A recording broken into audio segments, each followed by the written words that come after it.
గత 5 సంవత్సరాల నుంచి వైఎస్ఆర్ కాంగ్రెస్ పార్టీ అధికారంలో ఉంది. జగన్మోహన్ రెడ్డి పరిపాలన జరుగుతుంది. పరిపాలన ఎలా ఉంది అనుకుంటున్నారు? వైసీపీ పరిపాలన అసలు బాగాలేదు సార్.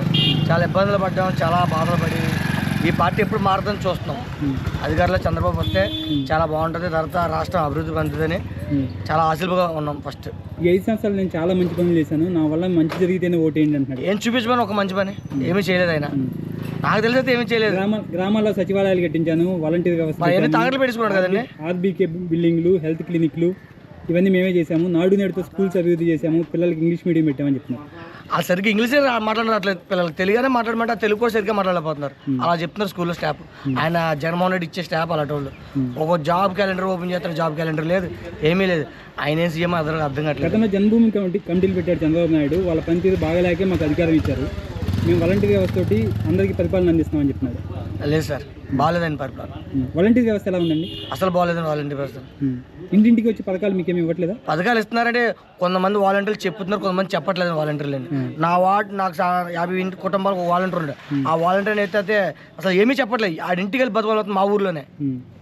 స్వయంగా నాకు అన్నయ్య అవుతాడు. అన్నయ్య ఏమొచ్చే పథకాలనే చెప్పట్లేదు. చాలా దారుణంగా ఉందండి. నిజంగా మా పరిపాలన బాగోలేకపోతే టీడీపీ, జనసేన, బీజేపీ కలిసి పొత్తెందుకు పెట్టుకోవాలి? నిజంగా నా పరిపాలన బాగాలేకపోతే నీకే ఓటు వేస్తారు కదా అంటున్నాడు పవన్ కళ్యాణ్. జగన్ తొక్కల సీఎం అంటారు చూడండి, పిచ్చోడి చేత రాయి ఇచ్చినట్టు. ఒకసారి రాయి కొడతాను జనం అందరికీ. అది ఇలా ముగ్గురు ఒక పాట రాశారండి, అదే మ్యాచ్. అర్థమైందండి. అంతేగాని నా పరిపాలన బాగోకపోతే ముగ్గురు సపోర్ట్ చేశారని అది కరెక్ట్, రాంగ్ కదండి.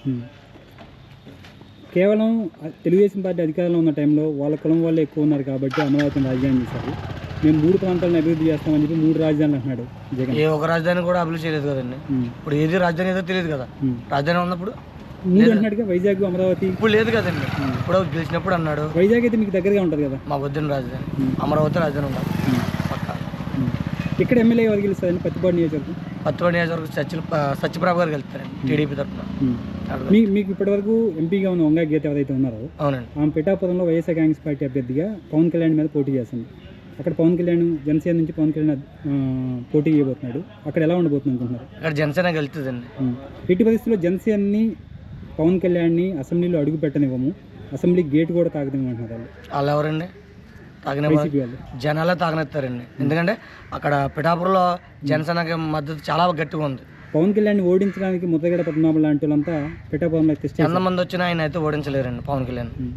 నిజం అది. ఎందుకంటే ఆయన తిరిగే జనాలు చాలా ఎక్కువగా ఉన్నారు. ఎంతమంది పోటీ చేసినా, అక్కడ జగన్మోహన్ రెడ్డి పోటీ చేసినా కూడా పవన్ కళ్యాణ్ నెగ్గుతాడు వాస్తు పిఠాపురం అయితే. గోదావరి జిల్లాలో ఎలా ఉండబోతుంది అనుకుంటున్నారు? అర్థం కాలే. గోదావరి జిల్లాలు ఎవరికి ఎక్కువ మెజారిటీ వస్తాయి అనుకుంటున్నారు? ఇటు చంద్రబాబు నాయుడు గారు ఉన్నారు, తర్వాత పవన్ కళ్యాణ్ ఉన్నారు. వీళ్ళిద్దరికీ బాగుంటుందండి మెజారిటీ ఖచ్చితంగా. Thank you.